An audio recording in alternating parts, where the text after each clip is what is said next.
Yes, recording 5 बजे से शुरू करना भाई। हाँ, एग्जैक्टली। का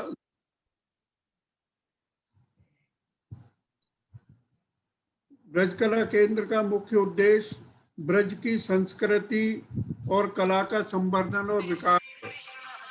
ब्रज कला केंद्र के मुख्य उद्देश्य हैं, यह ब्रज की सबसे प्राचीन संस्था है जो अनवरत 60 उद्देश्यों के प्रति समर्पित है। इस संस्था का पूर्व का नाम ब्रज साहित्य मंडल था। इसका उद्गम स्थल हाथरस था। इसकी महत्वता इसी से पता लगती है कि सन 1952 में उस समय के राष्ट्रपति श्री राजेंद्र प्रसाद जी ब्रज साहित्य मंडल के अधिवेशन का उद्घाटन करने हाथरस पधारे थे। ब्रज सन 1960 में ब्रज साहित्य मंडल से इसका नाम बदल करके ब्रज कला केंद्र कर दिया गया था। सेठ गोविंद दास जी इसके प्रथम अध्यक्ष थे, जो उस समय के लोकसभा के स्पीकर पद पर आसीन थे।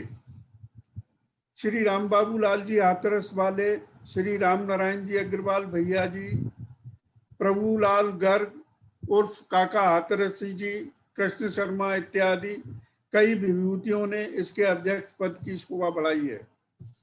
श्री राधेश्याम प्रगल्भ हमारे राष्ट्रीय अध्यक्ष के पिताश्री भी जब हाथरस में रहते थे तो वह भी ब्रज साहित्य मंडल के सक्रिय सदस्य थे। श्री राम नारायण अग्रवाल भैया जी ब्रज कला केंद्र के फाउंडर थे। वह 1960 से लेकर 2004 तक इसके कार्यकारी अध्यक्ष रहे थे।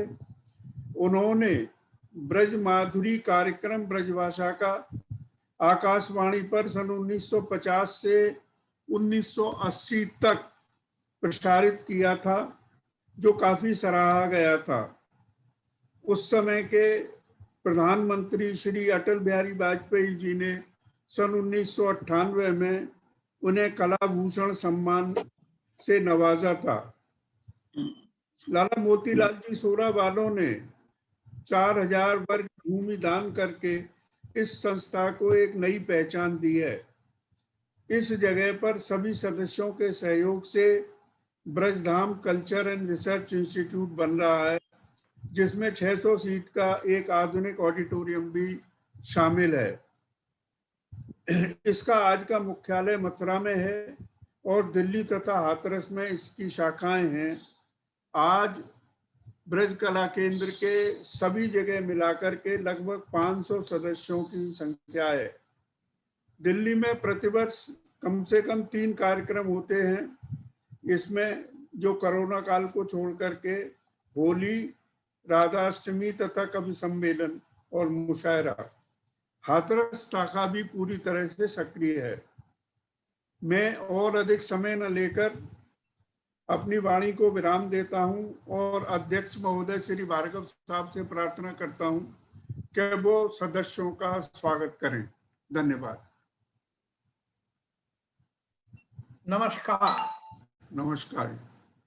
मैं नगेंद्र भार्गव अपना सौभाग्य समझता हूं कि आज मुझे अपने प्रिय ब्रिजवासियों को और ब्रिज स्नेहियों को ससम्मान आमंत्रण करने में प्रसन्नता हो रही है कि हमारी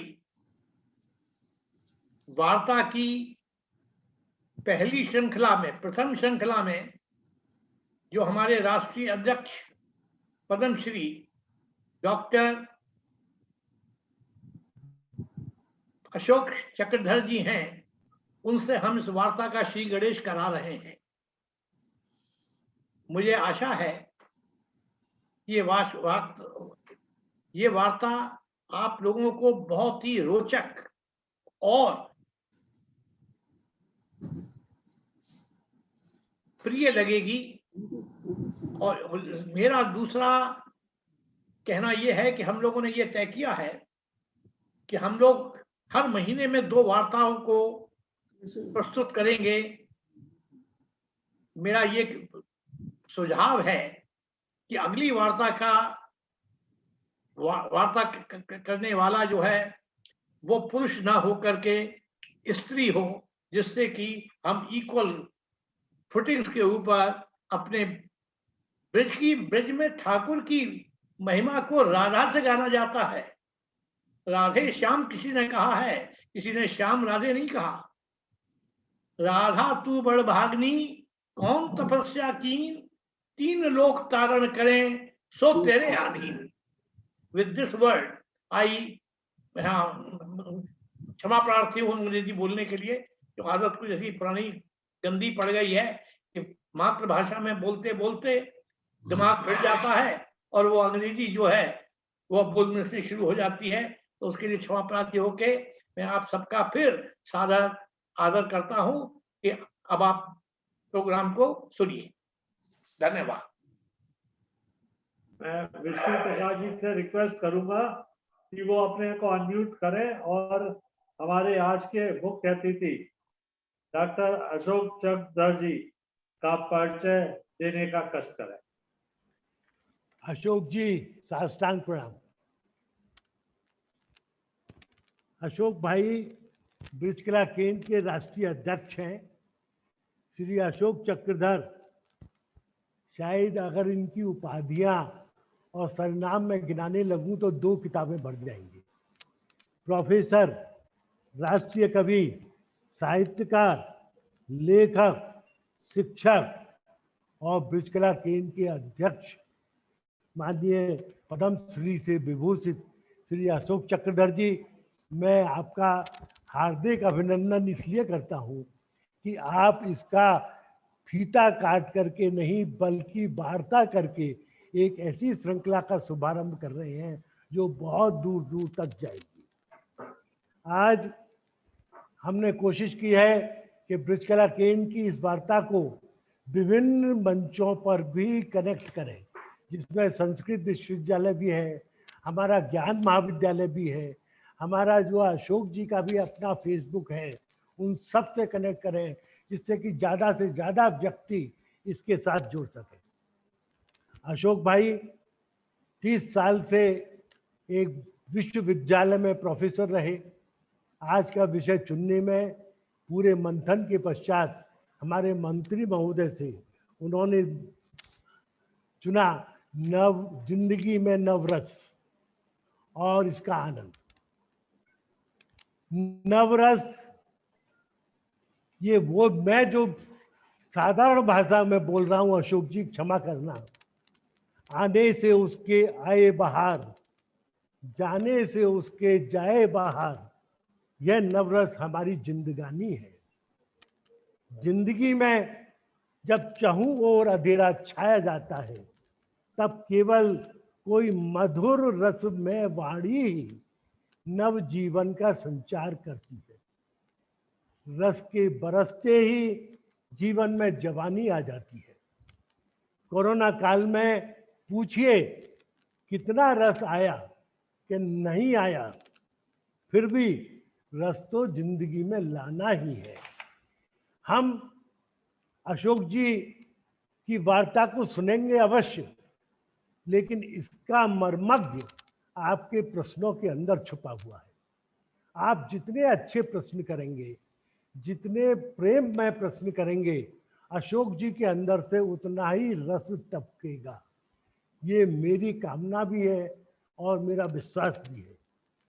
ये प्रश्न उठता है कि जीवन में नवरस का महत्व क्या है, रस क्या होते हैं, कहाँ से आते हैं, कहाँ चले जाते हैं, रस जिंदगी में बचे भी हैं कि नहीं, क्या ये जिंदगी बिना रस के रहने लायक है? ये सब प्रश्नों के जवाब हम देखेंगे, सुनेंगे, अपनी जिंदगी को रसमय करेंगे आज अशोक जी की वार्ता के साथ। तो मैं प्रस्तुत करता हूं माननीय श्री अशोक चक्रधर जी को वार्ता के लिए। आप सब जरा ताली बजा करके उनका स्वागत करें। श्री अशोक चक्रधर जी। आदरणीय विष्णु जी, ब्रजकला केंद्र की केंद्रीय धुरी हैं आप, और जो कहते हैं वो आप्त वाक्य होता है। हमारे सामने दिल्ली केंद्र के अध्यक्ष श्री नगेंद्र भार्गव जी हैं, सचिव विश्वनाथ अग्रवाल जी हैं, मेरे बड़े आदरणीय मुरारीलाल गर्ग जी हैं, दीपक गोयल, मीरा गोयल, उर्वशी जी, सुरेश गोयल भी प्रकट होने वाले हैं मुझे पता लगा है, श्री मोहन स्वरूप भाटिया भी देख रहे हैं, डॉक्टर मुकेश गर्ग सम्मिलित हो चुके हैं, और हरिदेव चतुर्वेदी जी को देख के बड़ा अच्छा लगा। हमारे शिष्य ओम रायजादा भी आ गए हैं इन 100 में, अरुण अग्रवाल जी, सीमा गुप्ता जी, कहकशां जी।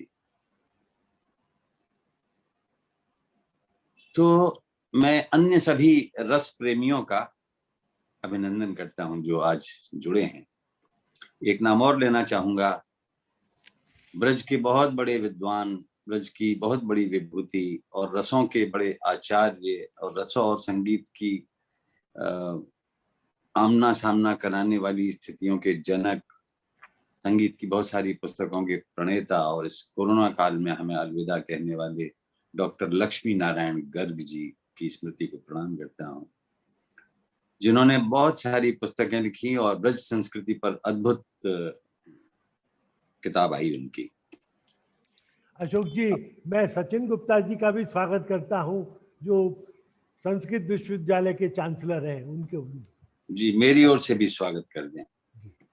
और मैं अब शुरू हो जाता हूं जी। बीच बीच में आपको स्वागत करने का अधिकार देता हूं अगर आपको अच्छा लगे तो।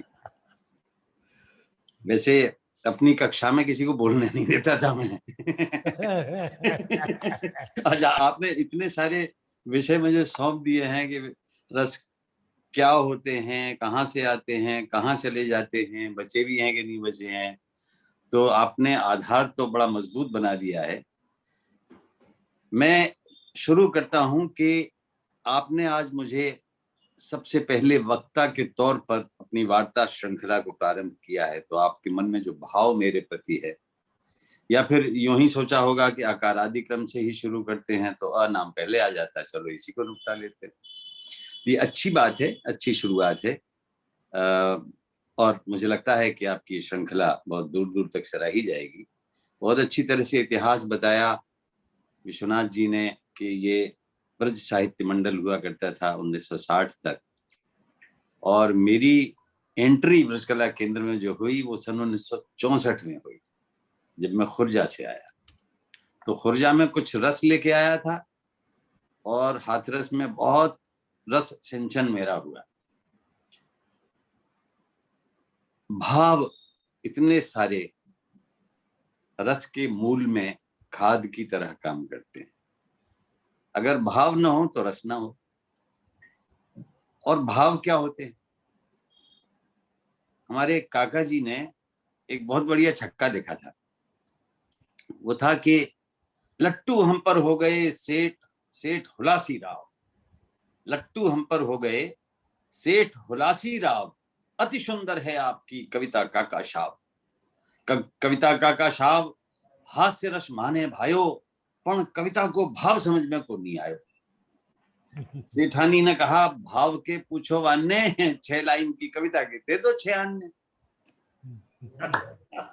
तो भाव जो है ऐसे भी आकलन का बिंदु बनता है, लेकिन एक रस धारा और भाव, आपने कहा ना मधुर मधुर रस, तो मधुर रस जैसा मैं समझता हूं कुछ नहीं होता। जितने हमारे स्वाद हैं, कड़वा भी है, कसेला भी है, तीखा भी है, मिर्चीला भी है, लचीला भी है, श्रृंगार का भी है, तो इन सब तरह के रसों से, सब तरह के भावों से एक माधुर्य का सृजन होता है, इसमें कोई शक नहीं है। इसलिए आपने रस के पहले जो मधुर विशेषण लगाया है वो एकदम सटीक है।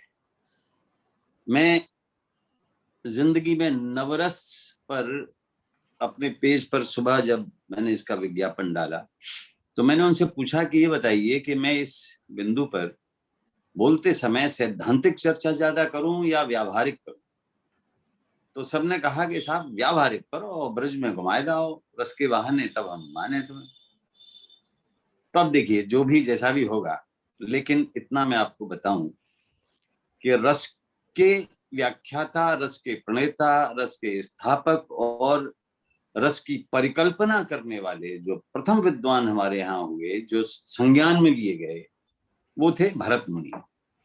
और भरत मुनि को पूरी दुनिया नाट्य शास्त्र के रचयिता के रूप में जानती है और रस के उन्नायक और जनक के तौर पर भी स्वीकार करती है।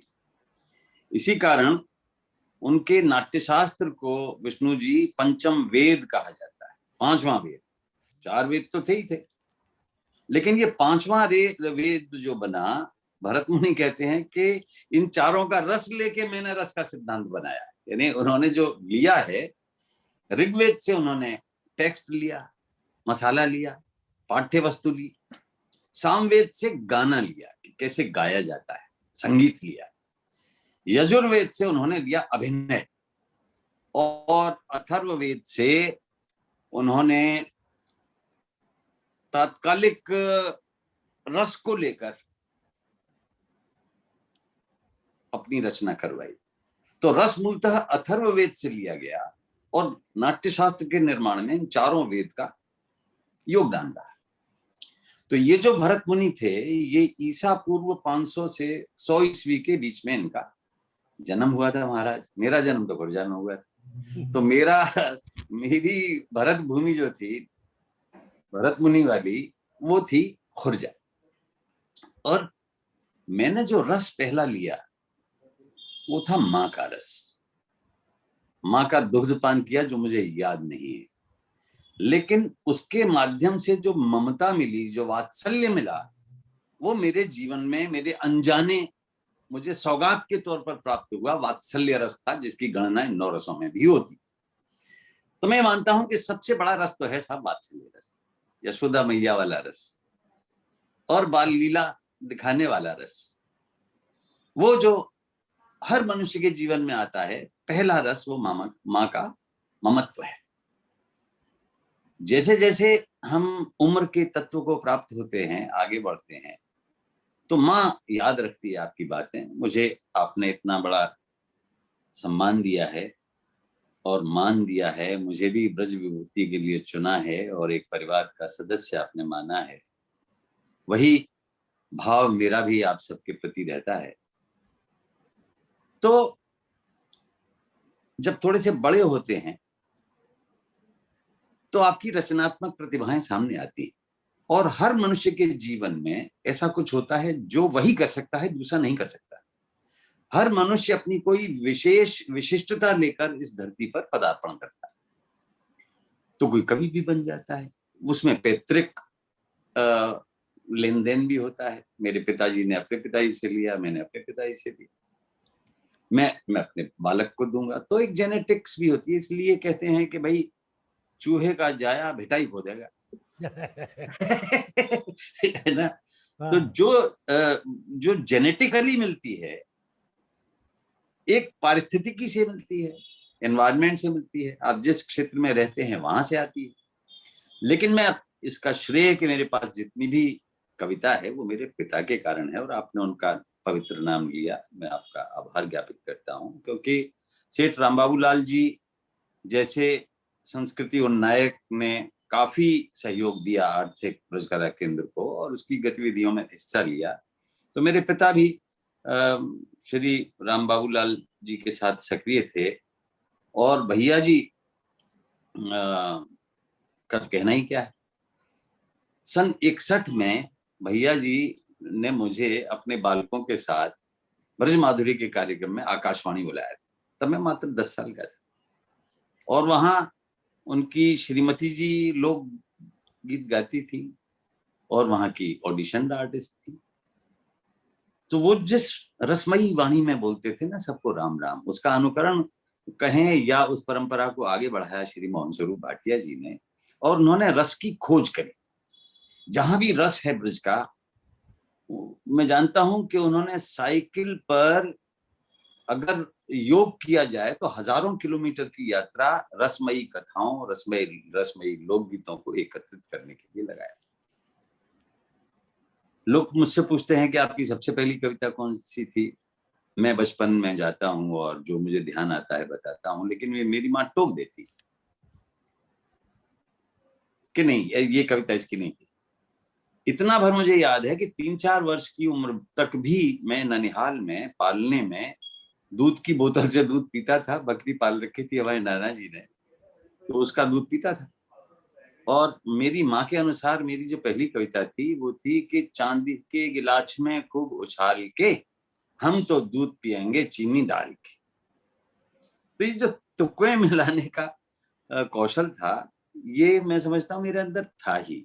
तुक्के अपने आप मेरे पास आ जाती रही हैं, आती रही हैं। लेकिन पिताजी एक बात कहा करते थे, बात तुक में हो या न हो लेकिन बेतुकी नहीं होनी चाहिए। हाँ, है ना? बहुत बढ़िया, बहुत बढ़िया। तो अगर आप बेतुकी बात करोगे तो तुक मिलाने का भी कोई लाभ नहीं है। बहुत से ऐसे लोग हैं कवियों में जो तुक्कड़ कहलाए जा सकते हैं, लेकिन वो कवि नहीं कहलाए जाएंगे क्योंकि बात में तुक नहीं है। तुक तो मिला दी लेकिन बात में तुक आनी चाहिए। तो रस भी एक तुक से आता है, बेतुकेपन से रस नहीं आता है। वहां रसाभास होकर रह जाता है, रस दोष हो जाता है, रस परिपाक नहीं होता, रस निष्पत्ति नहीं होती, रस उत्पन्न नहीं होता और रस साधारणीकृत नहीं होता। रस हम जो देना चाहते हैं दूसरे तक पहुंच नहीं पाते। तो एक और कौशल था मेरे अंदर बचपन में ही। अगर यहाँ दिल्ली में आप जैसों के किसी के घर मैंने जन्म लिया होता तो आप मुझे नेशनल स्कूल ऑफ ड्रामा की जो बच्चों के लिए कार्यशालाएं होती हैं वहां भेज देते कि भाई इसका नाटक की रुचि है तो भेज दो, सीख लेगा। मुझे कोई ऐसी सुविधा नहीं मिली, लेकिन नाटक मेरे अंदर था। विष्णु जी आप दिखाई दे रहे हैं, क्योंकि मैं क्या करता था कि करना तो चाहता था नाटक, सुविधाएं थी नहीं, तो अपनी कविता में ही पात्र चरित्र बुनता था। बाल सभा भी बना रखी थी और उसमें हम लोग अभिनय करते थे। और मैं कोई न मिले अभिनेता तो मैं अकेले ही सबके अभिनय करके अपनी मौसियों को और मामियों को और वहाँ मामाओं को, जाहिर है ननिहाल में ज्यादा उन्मुक्त वातावरण मिलता है, तो वहां मैं अभिनय किया करता था। एक अभिनय, ये मेरी रचनात्मकता का प्रारंभ था। एक और छोटी सी बात बताता हूँ, फिर चलेंगे। व्यवहार में और सिद्धांत में आवाजाही करता रहूंगा मैं। धीरे धीरे मुझे लगेगा कि इसका सिद्धांत बता दूं तो वो बता दूंगा, और लगे कि तो मैंने माँ पर कविता लिखी जो मेरी स्मृति में। अब वो माँ पर कविता क्या थी? आप जानते हैं कि निम्न मध्यवर्गीय परिवारों में किस तरह के पारिवारिक तनाव रहते हैं। मेरी कविता थी, एक थी माँ जिसे दौरे बहुत पड़ते थे, उसके बेटे जो उससे करते थे बहुत प्यार, उसे देखने भी ना आते थे क्योंकि माँ का दौरा सुनते ही उनको खुद को दौरे पड़ जाते थे। अब आप देखिए, एक विसंगति के लिए लगेगा कि बच्चा जो है वो अपनी माँ से प्यार नहीं करता, देखने भी नहीं जा रहा, लेकिन उसका कहना यह है कि माँ से इतना ज्यादा जुड़ाव है, इतना ज्यादा जुड़ाव है कि उसको मिर्गी पड़ी आई और वो बेहोश हुई तो ये खुद भी बेहोश हो गए उसको सही करने के बजाय। तो जो एक लगाव है ये हमें उसी वात्सल्य रस की ओर ले जाता है और उस विडंबना पे ले जाता है जो एक सात्विक अनुभव कहलाता है। रस की चर्चा करेंगे तो एक श्लोक मैं आपको सुना देता हूं, जिस श्लोक पर 2000 साल तक चर्चाएं हुई है। 2000 साल, और वो भरत मुनि के नाट्य शास्त्र का ही एक श्लोक है। वो श्लोक है, विभावानुभाव संचारी संयोगाद रस निष्पत्ति। यानी भाव के साथ विभाव, अनुभाव और संचारी के संयोग से रस की निष्पत्ति होती है। बस इतनी सी बात है। लेकिन स्थायी भाव क्या है, उसका विभाव क्या है, उसके अनुभाव क्या है, उसके संचारी भाव क्या है, और निष्पत्ति क्या होती है, और पैदा कैसे होता है, पैदा होता है या भुक्त होता है या आरोपित होता है या हम उसका अनुमान लगाते हैं या वो अंदर से अभिव्यक्त होता है। रस कहाँ से आता है, बाहर से आता है कि अंदर से निकल के आता है? तो ये सारी चीजें आप समझिए 2000 साल पहले से चली आ रही है। और उनमें चर्चाओं में मैं आपको बताता हूं कि इस पे एक चीज है अनुभव। अनुभव होता है अनुसरण करने वाला भाव, पीछे पीछे आने वाला भाव। ये अनुभव होते हैं 3 तरह के। एक होता है आंगिक, उसे कायिक भी कहते हैं, आंगिक, वाचिक और आहार्य। एक तो होता है आंगिक। आंगिक में होता है कि जो बोलोगे वो आंगिक हुआ, यानी अगर तुमसे कहा जाए मत बोलो तो न बोलोगे, यानी आपके बोलने या न बोलने पर आपका अपना अधिकार है। आप जो अंग संचालन करोगे, यार तुम क्यों इतने हाथ हिला रहे हो, ऐसे ही बोलो ना सीधे सीधे। माइक, कभी माइक से टकरा जाते हो, कभी यहाँ ऐसे करते हो। अरे भैया खड़े होके इत्मीनान से बोलो। तो आंगिक चेष्टाएं जो हैं ये अनुभव है। किसी ने कहा कि मैं तुझे थप्पड़ मारूंगा, तो मैं तुझसे पहले मारूंगा, तो मैंने जो जवाब दिया वीर रस में आके, ये एक अनुकरण है उसकी बात का, सामने वाले की बात का अनुकरण है। देख मैं देखूंगा तुझे, या उसने पुचकारा तो आपने भी कह दिया, अपनी फ्लाइंग किस भेज दिया अपने अपने पोते को। तो ये इन चेष्टाओं पर मैं अपना रोक लगा सकता हूं। लेकिन आंगिक के अलावा एक होता है वाचिक, फिर आहार्य होता है जिसमें मेकअप करके जाओ। भाई राम सीता का मेकअप करोगे तभी तो रामलीला में ये बात ढक जाएगी कि दोनों लड़के पात्रों का रोल कर रहे हैं, दोनों ही, एक स्त्री बन गया है एक पुरुष बन गया है। अब तो खैर लड़कियां ही सीता जी का रोल करने लगी। लेकिन जो दूसरा हिस्सा है अनुभवों का वो है सात्विक। अब सात्विक अनुभव क्या है, ये बड़ी समझने की और बड़ी ऐसी चीज है जो आप कभी ना भूलोगे।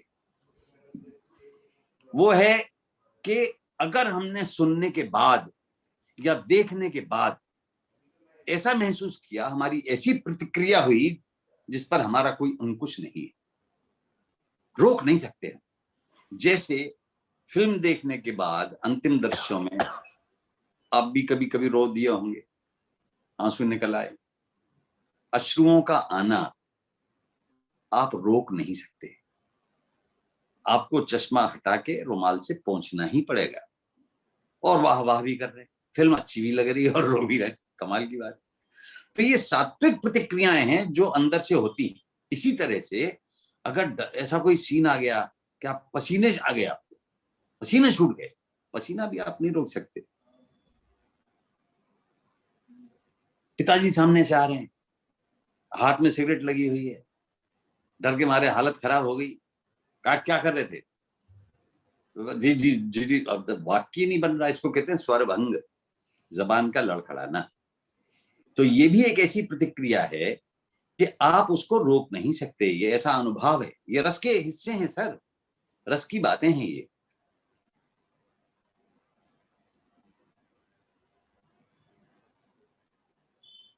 वैवर्ण्य, सामने से सांड आ रहा है और आप एक अचानक जो है चेहरा फक हो गया, तो चेहरे का फक हो जाना भी वैवर्ण्य है।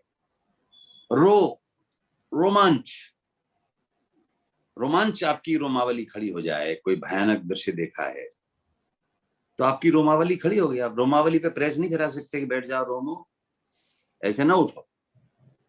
रोमावली का उठना ये एक सात्विक अनुभव है। स्तंभित रह जाना, जड़ रह जाना, ये भी एक सात्विक अनुभव है। कंपन, आपकी कपकपी छूट जाए डर के मारे या दृश्य को देखने के बाद, ये भी एक सात्विक अनुभव है। और एक होता है सात्विक अनुभव प्रलय, कि आप मूर्छित ही हो जाए। यानी ऐसी घटना देखी आपने या ऐसी सुनी कि आपसे रहा ही नहीं गया, आप सुन ही नहीं पाए। हम भी शरण में आ जाएंगे महाराज, आपका मोबाइल, हाँ हम तो शरण में हैं आपके। आप अनम्यूट कर लो अपना, तो सारी ध्वनियां बंद हो जाएंगी।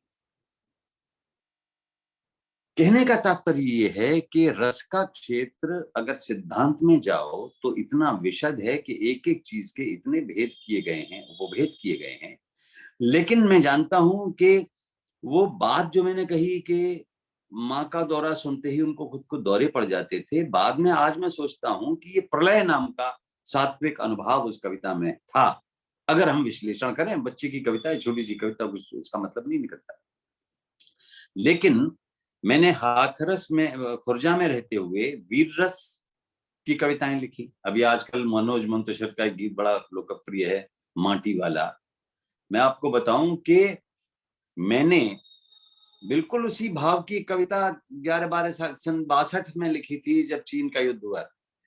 उसमें यह था कि एक सैनिक है और वो डर गया है, एक खाई में छिप गया है, तो उसको फैंटेसी में माँ आती है कि तू मेरे दूध की लाज नहीं निभा रहा, बहन आती है तू राखी का कर्ज नहीं चुका रहा, बीवी आती है कि मैं मेरे सिंदूर से तेरा मैं नाता तोड़ दूंगी, बच्चा आता है मैं आपका खिलौना नहीं छूंगा, पिताजी आते हैं कि मैं तुझ पे मिट्टी डाल दूं। पता है इतनी लानतें देते हैं और उसको अंदर से उत्साहित कर देते हैं कि वो निकल के आता है और एक हाथ में माटी रखता है और मुंह से सौगंध लेता है कि मैं युद्ध में इन सबको मार के मरूं। ऐसा कुछ भाव था, मुझे कविता याद नहीं है, लेकिन वो कविता बड़ी सराही जाती थी जब मैं 62-63 में बाल कवि के तौर पे उसको सुनाता था। तो मेरे पास रसों के नाम पे वीर रस था या माँ की ओर से ममत्व था। अभी श्रृंगार की स्फुरण अनुभूतियां मुझे नहीं हुई थी। और मैं जब हाथरस आया और ब्रजकला केंद्र की गोद में सीधे अवतरित हुआ, खुर्जा से मुझे किसने लपका, क्योंकि हमारी माँ तो रह गई खुर्जा में 1 साल के लिए, और हम आए सीधे सुरुचि उद्यान में, जहां नौटंकी के कलाकार नौटंकी की तैयारी करते थे, रिहर्सल करते थे, अमर सिंह राठौर की तैयारी करते थे। क्या गायकी होती थी, गिरिराज जी की गायकी, चुन्नी लाल जी की गायकी, छज्जन हास्य के अद्भुत कलाकार। कृष्णा कुमारी जब अभिनय करती थी, अगर आपने देखा हो सुरुचि उद्यान में, सन 64-65 के करीब कई शो हुए, उसमें नेमीचंद जैन आए, शांता आप्टे आई, कर्नल गुप्ते आए। नेमीचंद जैन जी तो इतने प्रभावित हुए कि उन्होंने नौटंकी के बाद एक प्रस्तावना रखी राम बाबू लाल जी के सामने कि नटरंग नाम की हम पत्रिका निकालेंगे। तो मेरे पिता ने भी उनको सहयोग किया और नटरंग नाम की पत्रिका आज तक भी नेशनल स्कूल ऑफ ड्रामा की बहुत चहेती पत्रिका है, जिसको जब तक वे जीवित थे आदरणीय नेमीचंद जैन जी निकालते रहे। तो कृष्णा कुमारी क्या करती थी, देखिए अभिनय की दीवानगी, अभिनय की जो दीवानगी है उसका अनुमान लगाइए कि कृष्णा कुमारी जब गाती थी स्टेज पे, तो श्रृंगार है तो श्रृंगार है, मुझे 9 लखा हार ले दे, तो श्रृंगार का अवतार बन जाती थी। और जब अमर सिंह राठौर का मरण हो गया,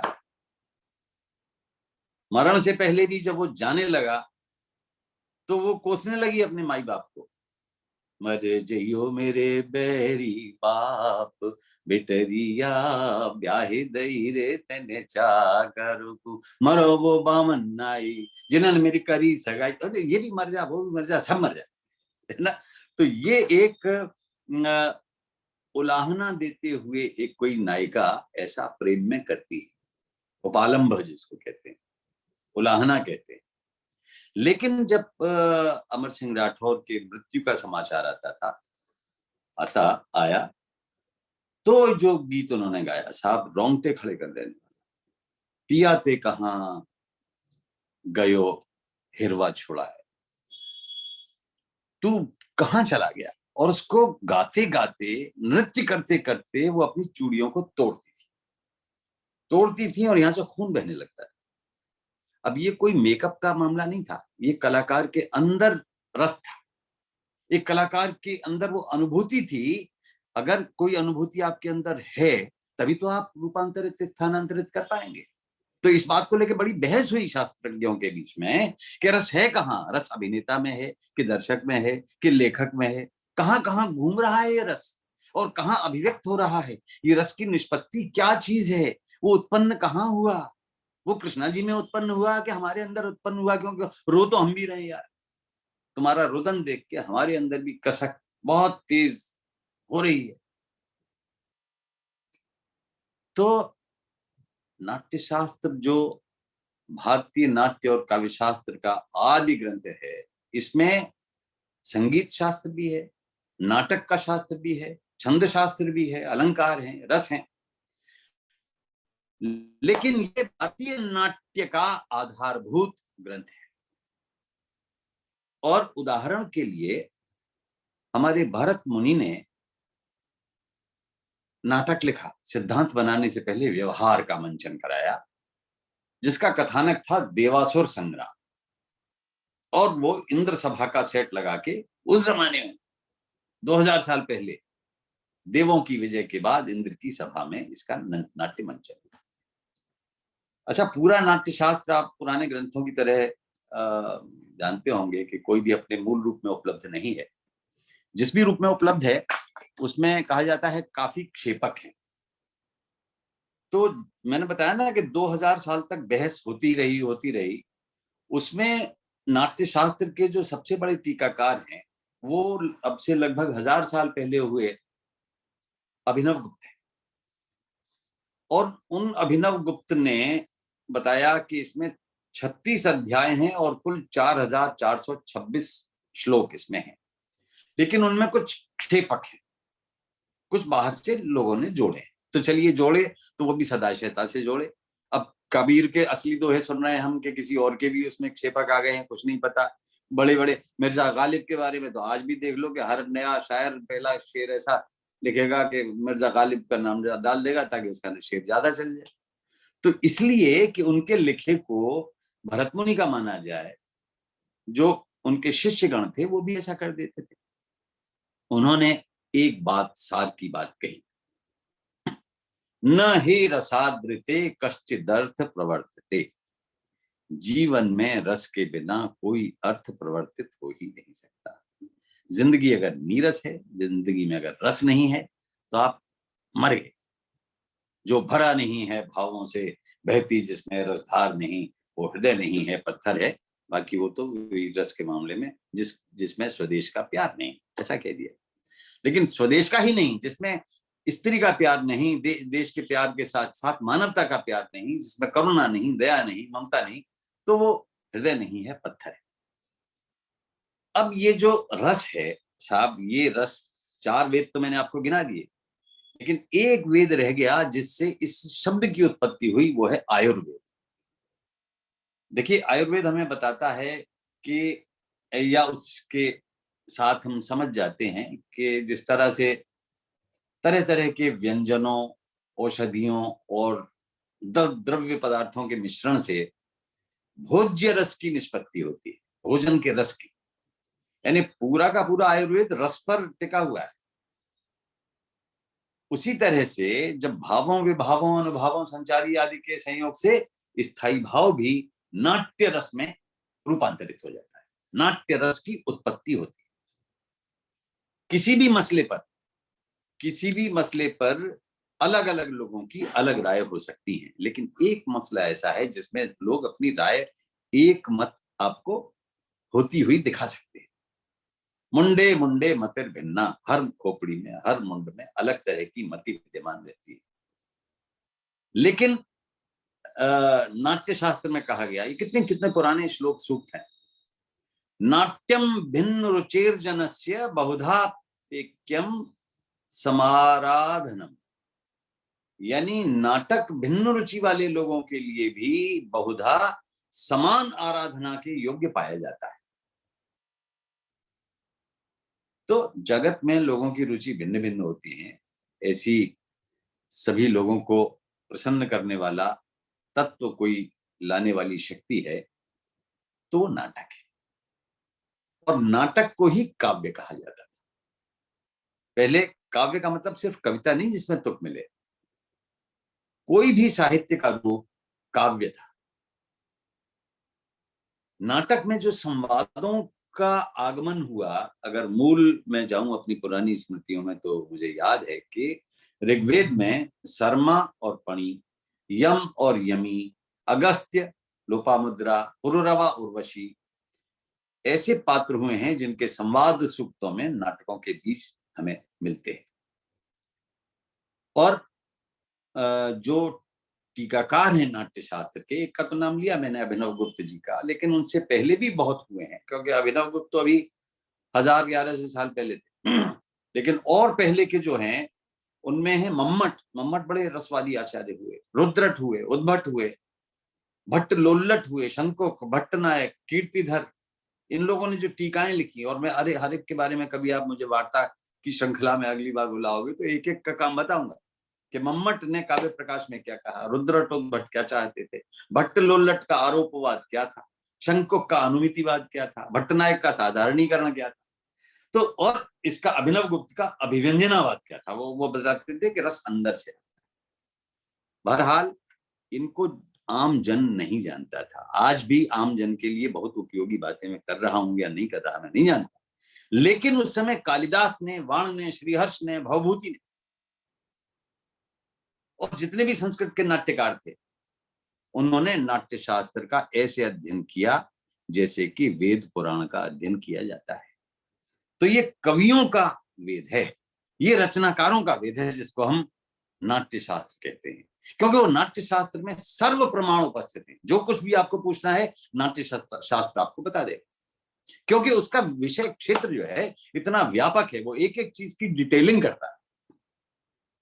इतनी डिटेलिंग है कि विषय वस्तु कैसी होनी चाहिए जिससे कि रस आए, पात्र कैसे हो, प्रेक्षागृह की संरचना कैसी हो, और रसानुकूल वातावरण कैसे बनाया जाए, अभिनेताओं की वृत्ति को कैसे परिवर्तित किया जाए, उन्हें अभिनय कौशल कैसे सिखाया जाए, उनकी भाषा कैसी हो, नृत्य की क्षमता कितनी हो, गीत गायन का कितना उनको ज्ञान हो, वाद्य यंत्रों पर कितना अधिकार हो, पात्रों के परिधान कैसे हो, और नाटक प्रारंभ करने से पहले कौन सी धार्मिक क्रियाएं करनी चाहिए। ये तो नाटक के जो अलग अलग वर्ग हैं उनमें भाव क्या हो, शैली क्या हो, फिर सूत्रधार होता है, हर नाटक में होता है शुरू में बताने वाला। सूत्रधार पर विस्तार से लिखा हुआ है कि सूत्रधार के क्या गुण होने चाहिए, जैसे कि आज हमारे दीपक जी बैठे हुए, उनमें क्या क्या गुण होने चाहिए, तो वो सूत्रधार पहले ही बांध देगा तो आगे तक गाड़ी चलेगी। लेकिन हम जैसे विदूषक भी बुला लिया आपने, तो आपको हंसाने का भी काम कर सकते हैं। विदूषक का क्या काम करे बढ़िया, लेकिन हंसा के करे, फंसा के करे, अपनी बात दिल में धंसा के करे। और फिर उसमें गणिकाएं कैसी हों, उसमें नायिकाओं को गणिकाओं का क्या सपोर्ट मिले। तो ये सारी के सारे पात्र जो हैं इनसे कुछ कुशलताओं की अपेक्षा की जाती थी, और इसका विचार नाट्य शास्त्र में पूरी तरह से किया गया है। इसीलिए उसको कहा गया है कि 2000 वर्षों में ऐसा भूतो न भविष्यति, पूरे संसार में इससे बड़ा कोई ग्रंथ नहीं लिखा गया। मैंने पाश्चात्य काव्य शास्त्र का भी अध्ययन किया है, अरिस्टो, प्लेटो, लॉन्जाइनस, बेन जॉनसन, पूरी लंबी, तो वहां ले देके 2-4 चीजें मिलती हैं, ट्रेजेडी, कॉमेडी, 2 ही चीज है। अरे हमारे यहाँ ट्रेजेडी कॉमेडी के बीच में पता नहीं कितने रोमेडी हो जाती है। बहुत हमारे यहाँ तो इतना बारीक भेद किया है। अब जैसे लक्षणा, व्यंजना, अभिधा, शब्द शक्तियां, फिर एक शब्द शक्ति के 84 भेद हैं, फिर हर एक के 84 भेद हैं, फिर 84 के भी 84 भेद हैं। यानी इतना सूक्ष्म माइक्रो एनालिसिस हमारे काव्य शास्त्र में हुआ है जो पाश्चात्य दुनिया में नहीं हुआ। तो वो मानते भी हैं इस बात।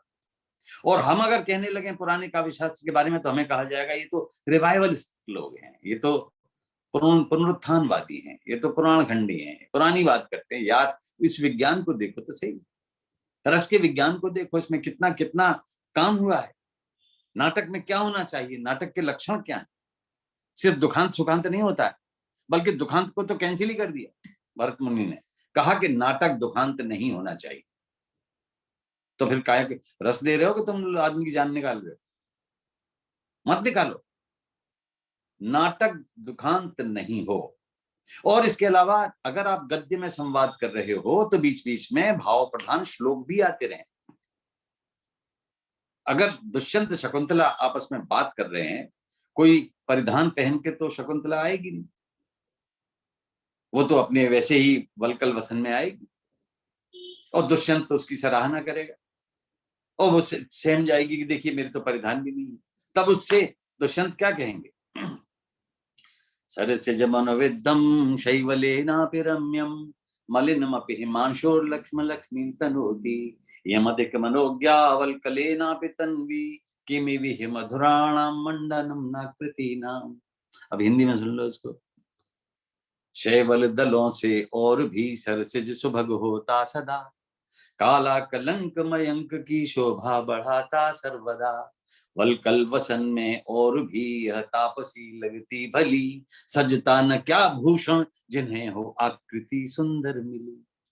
अरे जिसकी आकृति सुंदर है उसको कुछ भी परिधान पहनाने की जरूरत ही नहीं है, उसको कोई कॉस्ट्यूम डिजाइनिंग की जरूरत नहीं। तो कहने का तात्पर्य ये है कि श्लोक भी गद्य के डायलॉग्स को बल देते। तो ये काव्य का इतना तत्व, कविता का, अभिज्ञान शाकुंतलम में आद्योपांत है। मैंने 72 उसमें श्लोक हैं और सबका काव्यानुवाद किया है। अब आप अपने अशोक चक्रधर की पुरानी चीजें सुनने लगोगे तो बहुत बहुत सारी चीजें सामने आएंगी। पहले क्या होता था कि पात्र, कौन सा पात्र है, वो कौन सी भाषा बोलेगा, ये भी निर्धारित कर दिया जाता था। अगर आज का जमाना होता तो कहते कि तू हिंदी या संस्कृत नहीं बोल सकता, तुझे ब्रज भाषा ही बोलनी पड़ेगी, तू ब्रजवासी है, तू ना बोल सके भैया, ना मत बोल। तो अगर मैं ब्रजभाषा में अच्छा काम करता हूँ और अच्छा बोल सकता हूँ तो मुझे नाटक में वही भाषा दी जाएगी। यानी नायक, राजा, ब्राह्मण, ये 3 लोग तो संस्कृत बोल सकते हैं, बाकी के बोल ही नहीं सकते साहब। हल्के पात्र हैं, इनको लोक भाषाएं बोलनी पड़ेंगी, इन्हें प्राकृत भाषाएं बोलनी पड़ेंगी। फिर नाटक में आनंद और शोक दोनों का मिश्रण होता है। विदूषक क्या करता है, अपने हाव भाव से और अपनी मूर्खता से दर्शकों का मनोरंजन करता है। और एक और पाबंदी थी कि नाटक में मरण का दृश्य नहीं दिखाया जाता, किसी भी प्रकार का अशोभन भदेश क्रियाकलाप आप दिखा नहीं सकते। और गिनाया गया है वहां, सर, गिनाया गया है कि दांत से काटना, खुजलाना, सरेआम चूमना, सरेआम खाना खाना, सरेआम सोना, ये मंच पर नहीं दिखाया जाएगा, ये अशोभन है। अब अगर ये पाबंदी लगा दो तो नेटफ्लिक्स की तो सारी ओटीटी बंद हो जाए, वो पीटी करने लगेगा। वहां तो इसके अलावा कुछ होता ही नहीं है। उसने वहां खाना खाया, फिर वो सो गया, फिर चूम लिया, फिर गुजला लिया और फिर गजल सुन ली।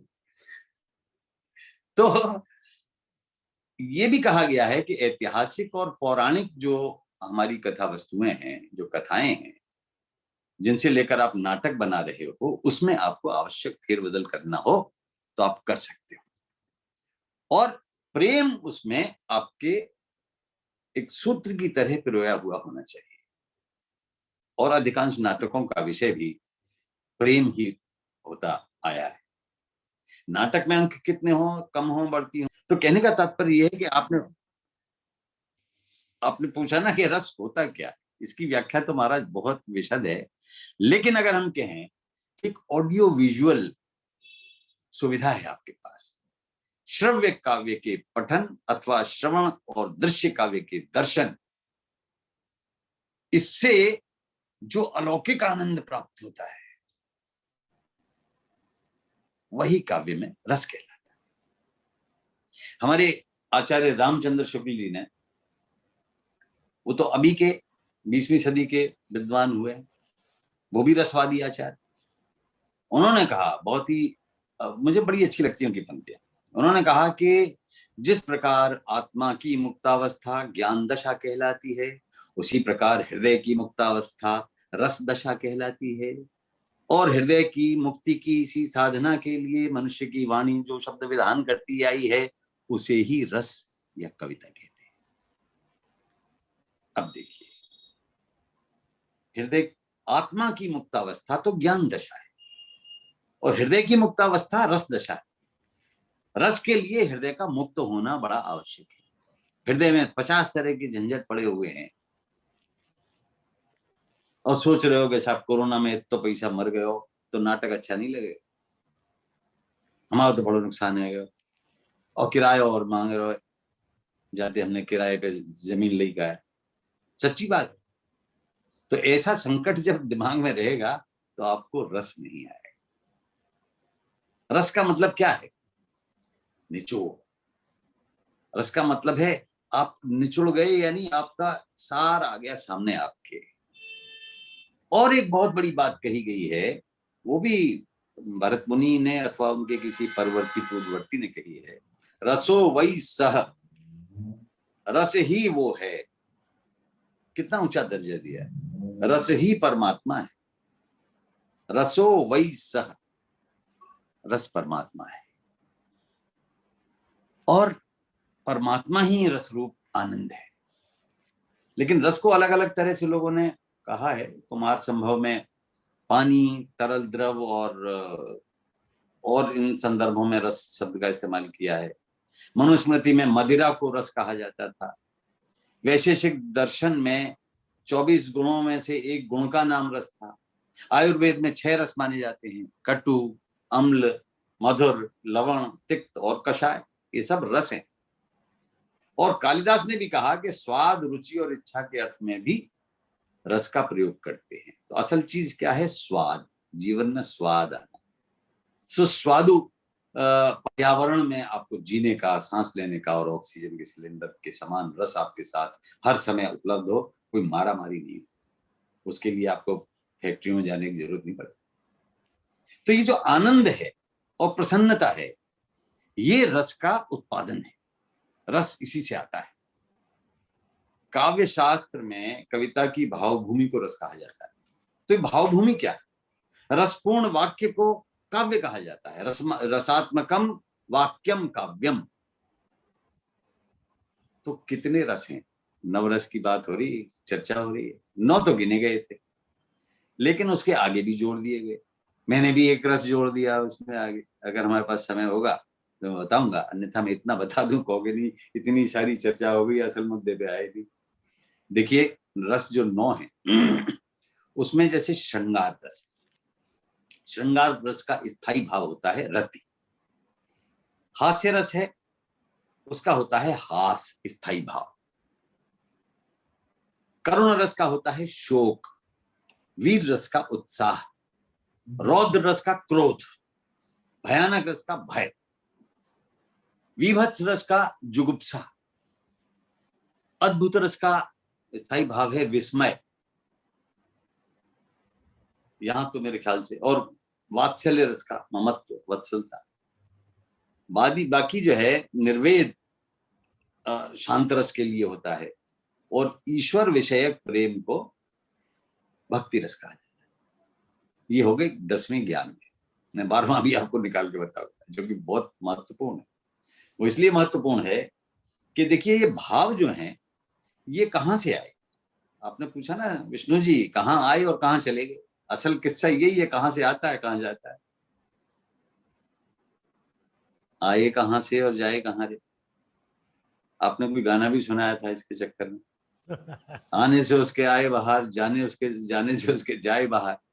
तो ये जो बाहर का आना और बाहर का जाना है, ये इन्हीं में है। लेकिन बाहर आती कैसे है और जाती कैसे, इसके लिए मैं एक छोटा सा उदाहरण देता हूं। देखिए, कोई भी आदमी वैक्सीन की तरह किसी रस का इंजेक्शन लगा के नहीं बैठता है कि मैंने साहब हास्य का इधर लगा लिया, करुणा का इधर लगा लिया, 9 के 9 मैंने इंजेक्शन लगवा लिया, अब मैं हर रस का आनंद ले सकता हूं।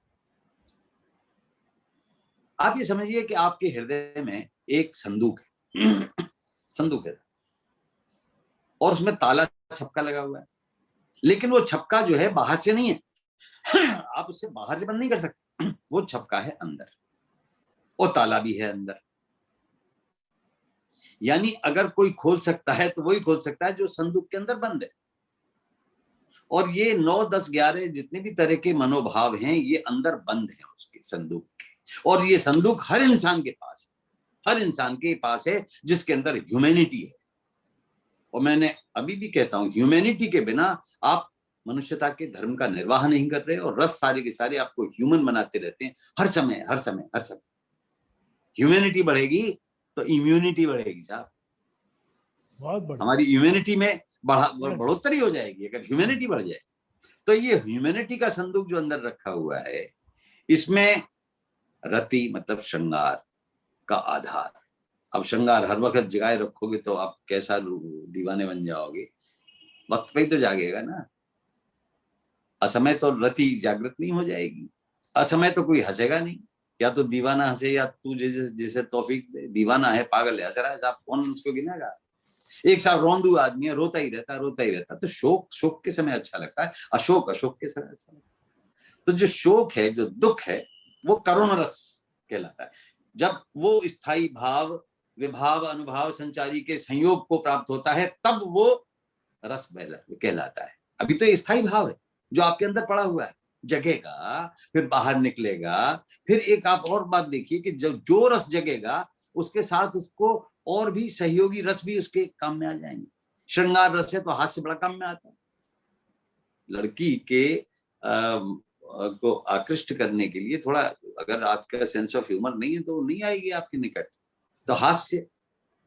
लेकिन अगर जुगुप्सा पैदा हो गई, विभत्स, मान लो उसके मुंह से बदबू आ रही है साहब, अरे टूथपेस्ट तो करके आता, तो वो विकर्षण भी हो जाएगा, आकर्षण के स्थान पे भी विकर्षण हो जाएगा। तो ये सारी चीजें आती हैं हमारे विभावों में, आलम्बन और उद्दीपन विभावों में। भाई अगर प्रेम करना है तो ऐसा स्थान होना चाहिए, रमणीक वाटिका है, रमणीय स्थल है, पुष्प खिल रहे हैं और सुगंध आ रही है, तब तो प्रेम की बात करोगे। और गंदे नाले के पास खड़े होगे, तुमने प्रेमिका को टाइम दे दिया तो कि यहाँ से तो चल पहले, प्यार की बात तो बाद में। तो ये उद्दीपन विभाव है, आपको उद्दीप्त करने वाला माहौल अगर नहीं है तो बेकार है। आप रो रहे हो, वहां पे झांझ बजाई जा रही, अरे यार तुम कैसे झांझ बजा सकते हो अगर बगल में तुम्हारे पड़ोस में कोई लाश देखी हुई। रुदन है तो रुदन व्यापक होना चाहिए, रुदन का विस्तार हो तब तो उसका परिपाक होगा। और एक आदमी हंस रहा है, एक आदमी रो रहा है, एक आदमी नाक पकड़े हुए है, एक आदमी को गुस्सा आ रहा है, एक आदमी गालियां दे रहा है, एक आदमी क्रोध में ही इतना परेशान, तो ये एक आदमी डर रहा है। अरे डर रहे हो, क्यों डर रहे हो? करुणा में तुम डर क्यों रहे हो? तो कारण सकारण किसी भाव का उद्रेक होता है और वो अपनी छोटी सी संदूक में ही बड़ा रनवे बना लेता है। श्रृंगार का रनवे बन गया साहब, रति भाव। और वो जो हवाई जहाज दौड़ा है वहां से, अंदर से संदूक से निकल के, और वो श्रृंगार रस का परिपाक हुआ है, ऊपर तक गया है, मिलन हुआ है और राधे राधे हो गई है और महाराज होने लगा। तो ये जो 9 स्थायी भाव हैं ये हम सबके पास हैं और समय आने पर ये उद्दीप्त तो होते हैं। तो किसका, वो जो एक श्लोक जिस पर 2000 साल से बहस हो रही है, आज तक बहस हो रही है, विभावानुभाव संचारी संयोगाद रस निष्पत्ति, स्थायी भाव का जो ये 9 पड़े हुए तुम्हारे अंदर, इनका संयोग होता है विभाव से। विभाव होते हैं 2, आलम्बन विभाव और उद्दीपन विभाव। ठीक है साहब, समय बता दो कितना और बाकी है मेरे पास। अब जितना आप सूक्ष्म करके बता सको। अच्छा चलो, अभी उतना ही करता, उदाहरणों में नहीं जाऊंगा। बता दो हमें तो। इशारा मुझे मिल गया है, क्योंकि मुझे भी लगा, क्योंकि बोलते समय पता नहीं लगता कि आपको कैलेंडर देखना है क्या, कितनी देर बोल चुके, या घड़ी देखनी है। खैर महाराज, मैं इतना सुनिए, मैंने समझ गया आपकी बात कि बड़े बड़े विद्वानों को पढ़ लीजिए और जीवन को पढ़ लीजिए। विद्वानों से ज्यादा जीवन हमें सिखाता है, हमारा अनुभव हमें रसों के लोक में ले जाता है और हमें रस के अनेक रूपों में जाने की स्थितियां पैदा करता है, मौका देता है। एक चीज और बता दूं कि जब रस परिपाक होने लगता है, जब रस अपने अंदर से निकलने लगता है ना, सात्विक अनुभव भी आ गए, विभाव भी आ गए, तब एक होता है संचारी भाव आ गई, शंका होने लगी और असूया भाव आ गया, आपके अंदर मद आ गया, या आप आलसी हो गए, या आपको श्रम करने की या दीनता का भाव आ गया, चिंताएं तरह तरह की आ गई, बात हो रही है यहाँ की स्मृति कहीं और की आ गई। तो ये आपके रोकने वाले तत्व हैं जो कि रस का परिपाक नहीं हो आने देंगे। दुख के समय हर्ष आ गया, गंभीरता के समय चपलता आ गई, आवेग आ गया, जड़ता आ गई, बिना बात का गर्व, गुरूर, गुमान आ गया जबकि नहीं आना चाहिए। तो जो हर्ष का अवसर है विषाद आ गया और तुम गलत जगह पे उत्सुकता अपनी दिखाने लगे या सोने लगे, जैसे मेरे भाषण में आपने भी झपकी ले लिए। तो जब बात सीधी सीधी हो रही है तो निद्रा नहीं आनी चाहिए, अपस्मार मिर्गी नहीं आनी चाहिए, सपना नहीं आना चाहिए, अमर्ष नहीं होना चाहिए, अवहितता नहीं होनी चाहिए, उग्रता नहीं होनी चाहिए और हमारी मति भ्रम नहीं होनी चाहिए, व्याधि, उन्माद, मरण कुछ भी नहीं होना चाहिए। अगर है तो एकाकार रसो वही सह, रस है वही और रस है परमात्मा, जिसको हमें जानना है और जिसमें हमें समा जाना है। क्या कहें। जय हो गुरु, बहुत सुंदर अंत किया कि रस में परमात्मा में समा जाए, वो ही असली रस है। ये बहुत बढ़िया निचोड़ दिया। मैं हमारे सभी महानुभावों को, कला प्रेमियों को आमंत्रित करता हूँ कि अगर कोई कला प्रेमी के पास और रस के निचोड़ को निकालने वाले प्रश्न हों, ये तो अशोक जी एक कुआं है, कुएं में से बाल्टी खींचोगे पानी निकलेगा, तो रस से प्रश्न पूछ करके निकालो। तो मैं संजय कुमार जी वो कर रहे हैं, संजय जी आपके पास है कोई प्रश्न? मैं आमंत्रित कर रहा हूँ। भाटिया जी हैं हमारे बहुत ही माननीय पद्म श्री भाटिया जी को आमंत्रित कर रहा हूं। भाटिया जी उनका शायद वो शरीर उपस्थित नहीं है, उनका नाम तो छपा हुआ आ रहा है मेरे पास। भाटिया जी अगर मेरी आवाज सुन रहे हो तो अच्छा, हमारे पास, मैं स्वागत करता हूं, हमारे पास बॉम्बे से हैं श्री चंद्र जी। आप चले गए क्या? चंद्रकांत जी बॉम्बे से। हाँ चंद्रकांत जी, मैं आपके पास, आप तो बहुत ही कवि और कविता प्रेमी हैं चंद्रकांत जी। जी जी जी, हाँ, अरे नमस्कार जी, नमस्कार जी। नमस्कार। मैं आपके सुन रहा हूँ बहुत सर। कविता प्रेमी। बम्बई से हैं, राधा रमन जी के पुत्र हैं और अरे वाह। माँ प्रियवासी मिष्ठान भंडार के मालिक हैं जी बॉम्बे जी के। जी। चंद्रकांत जी बताइए आपका।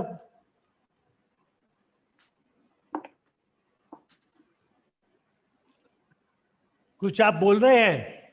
नहीं हाँ। मुझे बहुत ज्यादा अनुभव नहीं था कि मुझे कुछ बोलना पड़ेगा, नहीं तो पूछिए। मैं क्षमा चाहता हूँ आज तो। अच्छा चलिए, आपकी और उत्सुकता। चक्रधर जी को मैंने सुना, बहुत बहुत उन्होंने जो भी नवरस की जो दिए हैं, वो ज्ञान दिया है, बहुत अच्छा लगा, मेरा ज्ञान संवर्धन हुआ।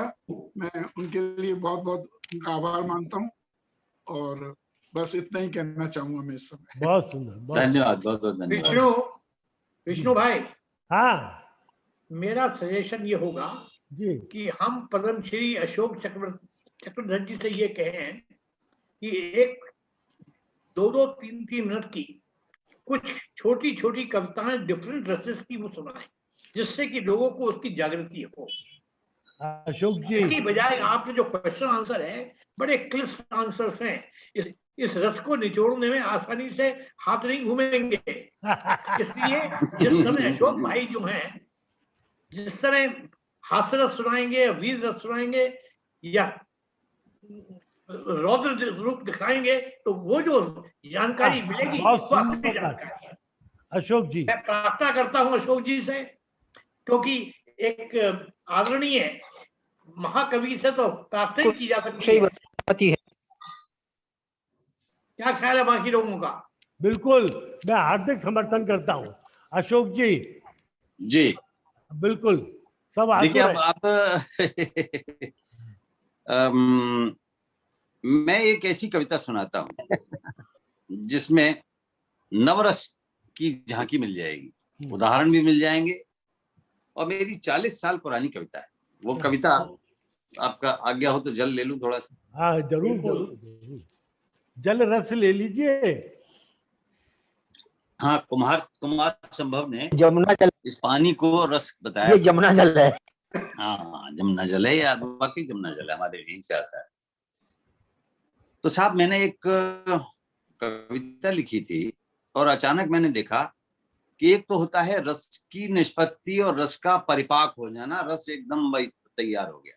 एक होता है रस के छींटे आना, रस के रेफरेंसेस आना, सारे रस उसमें आ जाएं, ऐसा हो जाना। तो मेरी एक बड़ी वो कविता है जिस कविता ने मुझे अशोक चक्रधर वाला नाम दिलाया।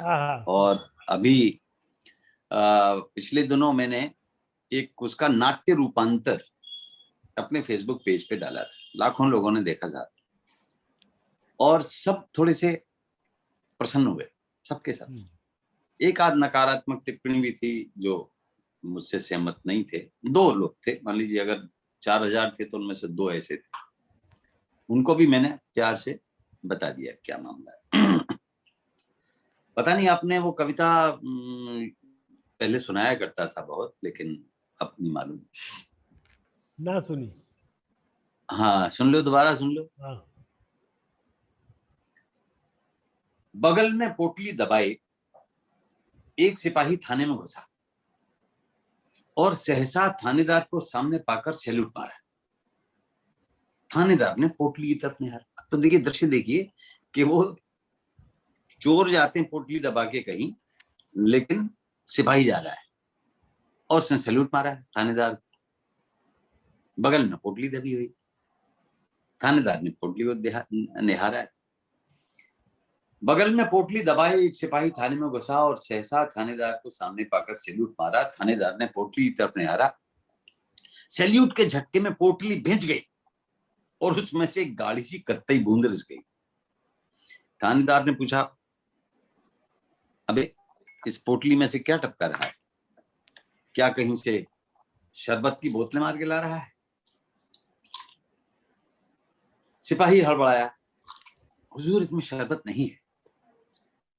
शरबत नहीं है तो घबराता क्यों है? हद है, शरबत नहीं है तो क्या शहद है? सिपाही कांपा, सर शहद भी नहीं है, इसमें से तो कोई और ही चीज बही है। और ही चीज तो खून है क्या? अबे जल्दी बता, क्या किसी मुर्गे की गर्दन में रोक दी या किसी मेमने की टांग तोड़ दी? अगर ऐसा है बहुत अच्छा है, पकाएंगे, हम भी खाएंगे, तुझे भी खिलाएंगे। सिपाही घिघियाया, सर न पका सकता हूं न खा सकता हूं, मैं तो बस आपको दिखा सकता हूं। तो इतना कहकर सिपाही ने वो पोटली मेज पर खोली तो देखते ही थानेदार की भी आत्मा डोली। उस पोटली से निकले किसी नौजवान के दो कटे हुए हाथ। थानेदार ने पूछा, बता क्या है बात, ये क्या कलेश है? सिपाही बोला, हुजूर रेलवे 9 एक्सीडेंट का केस है। एक्सीडेंट का केस है तो यहाँ क्यों लाया है? और 20% बॉडी ले आया, 80% कहां छोड़ाया? पानी देने। 80% कहां छोड़ाया है? सिपाही ने कहा, माई बाप ये बंदा इसीलिए तो शर्मिंदा है क्योंकि 80% बॉडी तो जिंदा है।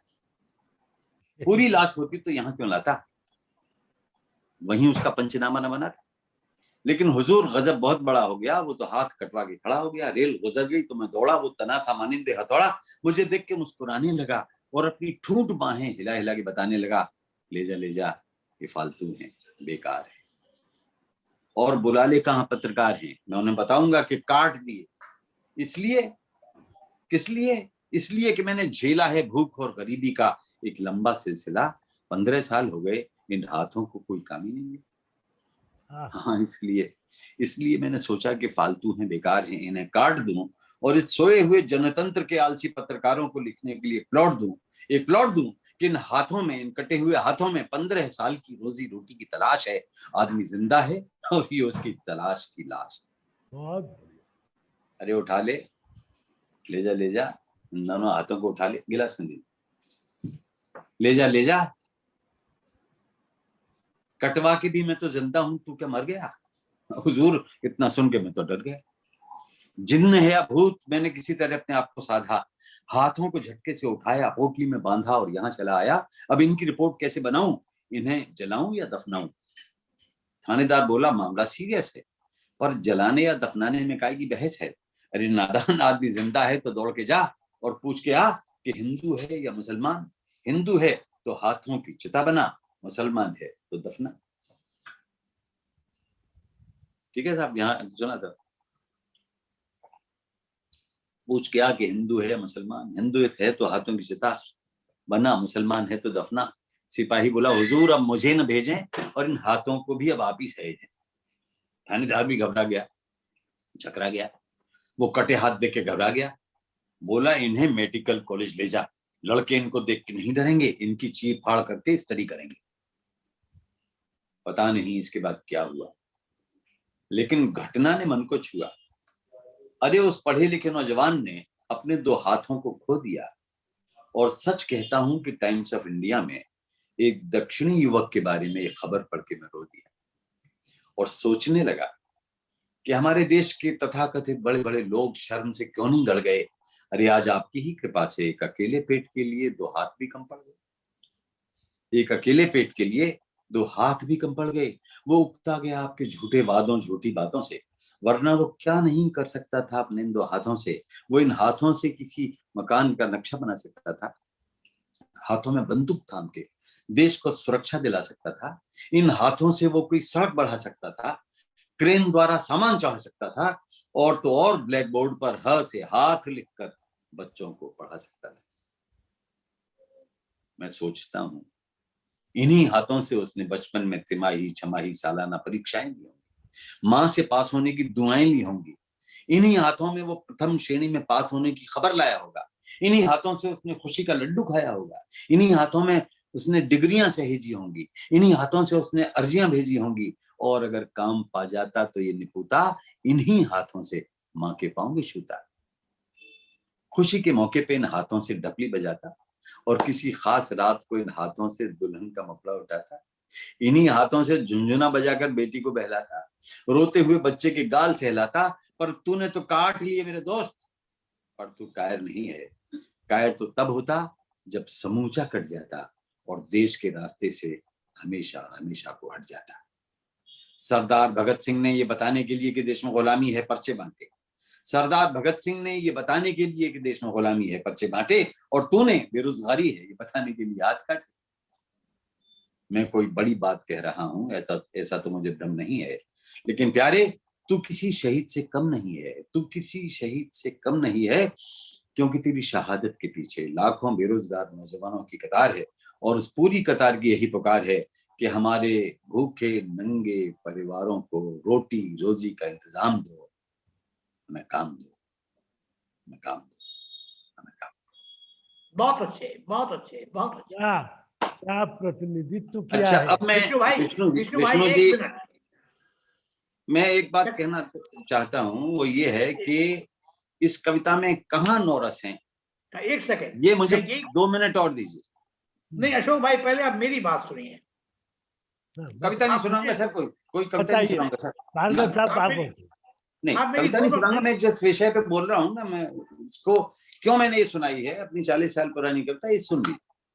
बाकी मैं आपसे क्षमा चाहता हूँ भार्गव। मैं ये बताना चाहता हूँ कि ये दिल को क्यों छुई। अगर आप छुई है, आपने वाह वाह निकली है, आप मुझसे कुछ और उम्मीद कर रहे हैं, मैं आज पूरी नहीं कर सकता, किसी भी हालत में नहीं कर सकता, मैं हंसा नहीं सकता आपको, क्योंकि मेरा आज का उद्देश्य हंसाना नहीं है, उसके लिए बहुत सारे लोग हैं, लेकिन आपने आज मुझे विद्वान बना के बिठाया है, तो मेरी कामना पूरी होने दीजिए कि मैं आपको बताऊं। आपने सुनी, लोकप्रिय हुई, दिल को स्पर्श करने वाली थी, इसलिए क्योंकि इसमें नवरस विद्यमान, नवरस विद्यमान है, इतना और सुन लीजिए। बगल में पोटली दबाए सिपाही घुसा, सैल्यूट मारा, इस बात को रेखांकित किया काका जी ने जब वो मुझे पुरस्कार देने वाले थे। मैंने कहा जी मैं तो हास्य का कवि हूं ही नहीं। बोले क्यों नहीं? थानेदार ने पूछा पोटली से क्या टपका रहा है, कहीं शरबत बोतलें मान के ला रहा है, उम्र है भैया, ये हास्य हम तुझे देंगे। मैंने अपनी जगह दूसरे कवि को पुरस्कार दिलवाया, तो वहां हास्य दिखाई दिया। लेकिन जब क्रोध आता है थानेदार को, शरबत नहीं है तो घबराता क्यों है, अरे तो ये रौद्र रस हो जाता है। इससे अपना रौद्र रूप थानेदार ने दिखाया। सिपाही जब हड़बड़ाया, कांपा, आदमी कांप जाता है रौद्र देख के। सात्विक अनुभव मैंने आपको बताया, कपी भी एक सात्विक अनुभव है, कांपना जो उसकी प्रतिक्रिया है। तो ये रौद्र रस के परिणामों में आती है कि कपी कैसे छूट जाती है, क्रोध आता है किसी को। उसने जब दिखाया कि मेमने की टांग तोड़ दी, अगर ऐसा है तो बहुत अच्छा है, हम भी खाएंगे, तुझे भी खिलाएंगे, तो वो हाथों के संदर्भ में सोच रहा है ना, ये विभत्स रस है। अफ्रीकी देश युगांडा का शासक ईदी अमीन था, जो बच्चों की उंगलियां खाता था, नरभक्षी था। सोच नहीं सकते कि कोई आदमी कटे हाथ पका सकता है। तो ये विभत्स है, फुरफुरी आएगी आपको, जैसे कि एक क्षण के लिए हास्य की आई, इसी तरह रौद्र आ गया, थानेदार की भी आत्मा डोल गई, भयाक्रांत हो गया, भयानक रस के छींटे भी आए, भयानक रस भी साकार हुआ थोड़ी देर के लिए। ये क्या क्लेश है। तो भयानक और विभत्स दोनों जुड़े हुए हैं इसमें। रेलवे लाइन एक्सीडेंट का केस है, एक अलग तरह का अद्भुत रस यहाँ दिखाई दे रहा है कि 20% बॉडी ले आया, 80% का छोड़ा है। अगेन ह्यूमर के साथ अद्भुत रस का मिलन हो गया है कि भाई 20% तो मर चुका, बाकी 80% कहाँ, बता भाई। तो कितनी सारी मानसिक जटिलताएं उसमें हैं, और अद्भुत रस भी आता है उसके। वो कहता है कि ले जा ये फालतू है, बेकार है। एक अलग तरह का शांत रस, निर्वेद हमारे सामने उस नायक के सामने से आता है। व्यवस्था के गाल पे चाटा पड़ता है। हाथों का फालतू होना, बेरोजगारी से उसका रिश्ता जुड़ना हमारी सामाजिक चेतना को झंकृत कर देता है। इस दृश्य को सुनने के बाद वो अपनी करुणा के अंदर प्रवेश कर जाता है, करुण रस में। अभी करुण रस में जाने लगती है कविता।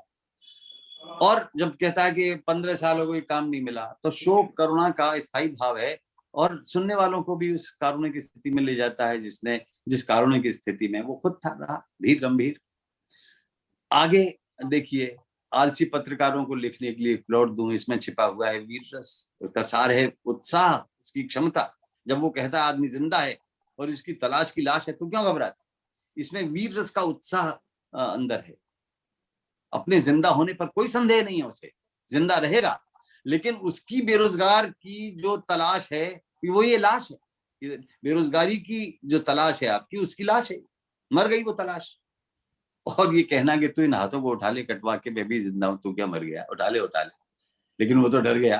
तो वीर रस का परिपाक होता है जिसमें वो जिन्न है या भूत या क्या है, भयानक रस है, हॉरर मूवी में जैसे आ गया है। फिर देखिए हमारे धार्मिक संस्कार, वो थानेदार भी जानता है कि भाई हिंदू है तो जला, नहीं तो दफना, पूछ क्या कि हिंदू है या मुसलमान। तो हमारे धर्म का भी वो की मर्यादा को भी मान रहा है, भक्ति को भी हम इसका एक छींटा मान सकते हैं। भक्ति जो उसके अंदर बैठी हुई है कि अगर किसी को जलाएगा तो उसकी आत्मा की शांति की प्रार्थना करेंगे, किसी को दफनाएंगे तो उसकी अकीदत करेंगे, खिराज अकीदत करेंगे। तो भक्ति का छींटा भी लग गया। तो इस तरह से आप देखेंगे कि इस कविता में अंत में मैं कहूंगा कि इसकी रचना प्रक्रिया का जो इंद्रधनुष है, जो सतरंगी आभा रसों की इसमें बना देता है, शांत रस भी आ जाता है। आलम्बन कौन है? वही नौजवान है, उस जिसके कारण हमको शोक हुआ, उसी के कारण करुण रस का आलम्बन हमारे सामने आ गया। जब हम कहते हैं कि माँ का जिक्र आता है, पैर छूता तो ममत्व वात्सल्य आ जाता है। जब वो कहता है कि मुखड़ा उठाता तो श्रृंगार आ जाता है। जब हम कहते हैं बच्चे को ढपली बजा के बहलाता तो वात्सल्य रस आ जाता है। लेकिन अगर बुद्धि रस भी होता है, बुद्धि का भी एक रस होता है, तो है व्यंग्य। और उस रस का स्थायी भाव है जो आचार्य कुंतक ने बताया था, वक्रोक्ति का विदितम। तो समझिए कि इन सारे रसों के छींटे हम इस कविता में देख लेते हैं और इसी कारण कोई कविता दीर्घजीवी होती है। धन्यवाद। मैं अशोक जी, मैं अपने भावों को नहीं रोक पा रहा। आपने इतने आयाम से हमको सफर कराते हुए कभी रोने का मन किया, कभी हंसने का मन किया, कभी अचरज भरे हम देखते रहे कि अब आगे क्या होने वाला है, उसका मन किया। जानने को उत्सुक थे ये कहाँ से हाथ आए। 80% बॉडी की बात जो आपने कही, इन सब आयामों से आप करते हुए जो आखिर में आपने संदेश दिया, राष्ट्र के नाम दिया, भगत सिंह से तुलना कर दी, उसने तो वास्तव में चुनौतीपूर्ण थी। वास्तव में ये आपने कब लिखी थी ये तो मुझे नहीं मालूम, लेकिन मुझे लगता है कि कल ही इस कविता का निर्माण करके आज रखी। आज भी उतने ही सारगर्भित है सारी चीजें और इतनी सब चीजें हैं। आपका इन सारे रसों से हमको आवागमन कराना और डुबोना और निकालना, फिर डुबो देना, ये आप ही के बूते की चीज है, हर एक के बूते की नहीं है। मैं अपनी बहुत ही महत्वपूर्ण सदस्य उर्वशी जी मित्तल से ये प्रार्थना करूंगा, जो कि रोटरी की बड़े बड़े पदों पर भी रही है, कि वो इस आज के कार्यक्रम के लिए धन्यवाद प्रस्ताव करें। और समय पूर्ण हो चुका है, इसलिए मैं प्रार्थना करूंगा कि वो अब श्रीमती उर्वशी जी मित्तल। हरे कृष्णा, सादर नमस्कार अध्यक्ष महोदय, आज के प्रमुख वक्ता हमारे अपने अशोक भाई साहब, सचिव विश्वनाथ जी और सब विष्णु भाई साहब और सभी माननीय सदस्य और सदस्याओं। It's a matter of great pride to be entrusted with the responsibility of extending formal vote of thanks. जब किसी प्रोग्राम की बात होती है तो सबसे पहले ये होता है प्रोग्राम करा क्या जाए, उसकी प्लानिंग, किसको इनवाइट किया जाए, कैसे इनवाइट किया जाए। तो उसके लिए आयोजकों को, संयोजकों को, दीपक भाई साहब को बहुत बहुत धन्यवाद। सेकेंडली, भाई साहब ने एक शानदार प्रोग्राम का आयोजन किया पर उसके लिए वक्ता उसे जानदार बना सकते हैं। अशोक भाई साहब के लिए जितना कहा जाए वो कम है, लेकिन उन्होंने अपनी उपस्थिति से, अपने प्रभावी ढंग से कहने के तरीके से इसे बहुत जानदार बना दिया।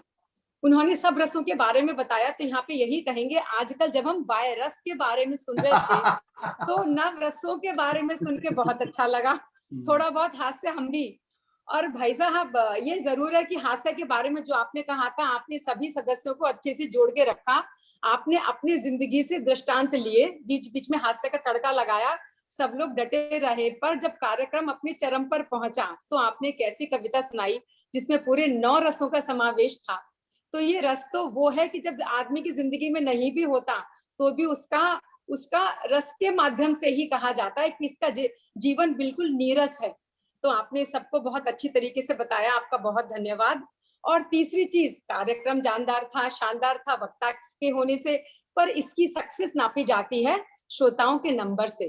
तो बहुत बहुत धन्यवाद सभी श्रोताओं का जिन्होंने अपना इतनी कीमती वक्त निकाला और यहाँ पे इतनी अच्छी बात को सुना और इस प्रोग्राम को सक्सेसफुल बनाया। Thank you once again to everyone. Thank you भाई साहब, विष्णु भाई साहब, हमें ये जिम्मेदारी देने के लिए। सबका बहुत बहुत धन्यवाद। अशोक जी बहुत बहुत धन्यवाद।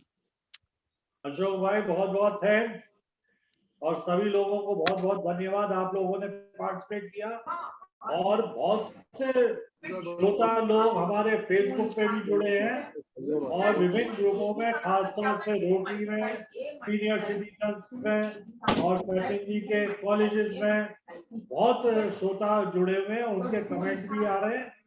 और इसकी हमारी लिमिटेशन थी 100 लोगों की, तो लोगों ने फेसबुक के माध्यम से इस प्रोग्राम को देखा। धन्यवाद सभी लोगों के लिए। Thank you. धन्यवाद सादर करण।